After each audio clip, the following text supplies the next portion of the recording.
So we're gonna go into what we use to get this shot, but this is not your typical how to make YouTube videos with an iPhone. Let's tear this away and get to what we often see beginner YouTubers do, and then we're gonna work our way back up step by step. These first few talking head mistakes are pretty fun because they're easy fixes. So we need to get the camera higher. This downward angle is not gonna look good, it's not gonna be flattering, and the composition isn't going to look professional. So we're just gonna add a few more books or maybe a stool underneath your table, whatever you can do to raise the camera up. So this is looking a lot better. We got the camera up higher. The next thing we want to think about is if we are against a flat wall or preferably a corner, because a flat wall just looks kind of bland. It doesn't have as much depth, and the corner makes it really feel like you're in a 3D space and gives you a lot more to work with as far as framing. So this process is very incremental. We're still far from where we want to be. Yes, we moved to the corner, which is better, but we don't want to be pushed back into the corner because it still lacks dimension and depth, and it doesn't give us a lot of space to play around with the background.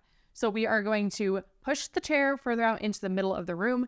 I know that's counterintuitive, which is why a lot of people miss this, because at your house, you're not going to have a chair a few feet away from the wall, but on camera, it actually looks a lot better. Okay, this is about where we want to be as far as composition. The eyes should be about here. We're high enough in the frame, and the camera is not angled up at me. I think a good rule of thumb, especially if you're not sure and you're doing a talking head video, is to have your phone settings set for a wide angle, because that'll allow you to see context, kind of the big picture of what's going on, and any kind of action or demonstration you're going to be able to see really well. If you want to, in post, when you're editing, you can crop in and show more detail or maybe some kind of reaction or emotion, and then you kind of get the best of both worlds with two different shots while only having one camera, which is your phone. Next, we're going to talk about lighting. And the obvious thing we can do, because this is terrible lighting, it's just the overhead lights in the room, can lights, but there's two giant windows behind me. So if you are not willing to invest at all in lighting right now, the next best thing we can do is open these windows. We're going to show you what that looks like. Okay, clearly we've got some issues here. We don't want the light coming in behind us. So let's go over how to maximize the windows if you really want to stick with a completely free option. But in a minute, I'm also going to show you how to add some really affordable lights. Let's see what we can make work with just the windows. Okay, so we've killed the overhead can lights and we moved closer to the window. Yes, that did bring us back further into the corner, but we still have a good angle and a little bit of distance between me and the very back of the wall. Now, there is a big shadow here because I'm much closer to this window than this window. So one way you can fix that for free around your house is to grab a whiteboard, a piece of styrofoam, or even a bed sheet, and put it as close to you as possible without it being in the frame, and then that'll reflect light really well and make it much more even. Okay, so we've added this whiteboard, and that is reflecting light from the window and making my face a little bit more balanced out so the shadows aren't quite so harsh, and added some decorations, which hopefully makes the background look a little bit more interesting. This light is nice because it does add interest, but it's not really providing anything for my face. Another thing you have to consider when you are filming using window lighting is that the weather could change pretty rapidly. For example, today is very overcast, which isn't necessarily a bad thing, but especially if clouds were moving and it was going in and out of sunlight versus overcast, that could cause some problems, and you're just gonna have to adjust more day to day. So next we're gonna show you what it looks like if you use just a few affordable lights. Now we're getting into lighting, which is where the big changes happen. So this is a panel light, and you can get these in packs of 2. They're pretty affordable. They're nice because you can change the color temperature, which gives you a lot of freedom over the look you get. And here, this one's even cheaper, and this is just a bulb with a softbox on it.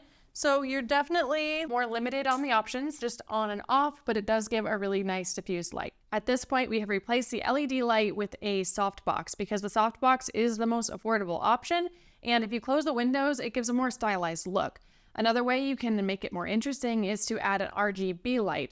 This can be any color you want, and usually you'll put it on the ground behind you somewhere to add kind of a backlight. So let's go ahead and throw this back there, and we're also going to change out the chair to help cover it up and make it look even nicer. Okay, for light placement, I'm going to put this RGB light pretty close here behind the chair, and it's going to be facing out that way towards the wall.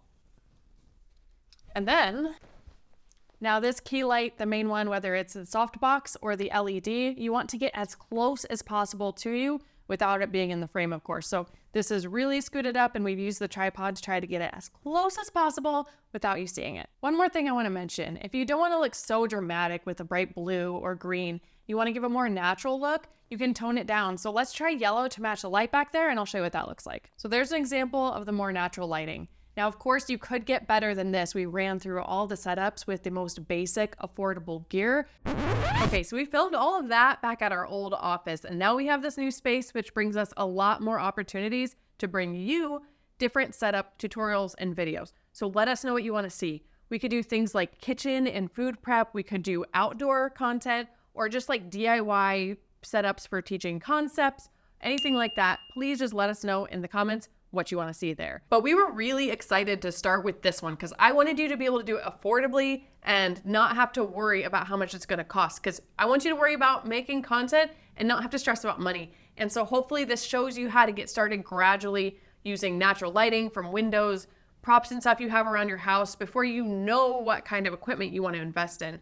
We do have a lot of recommendations when you are at that point, so check out our favorite gear as well as everything we mentioned in this video in the description. The most important thing that I want you to take away from this whole video is to embrace the process of gradual improvement.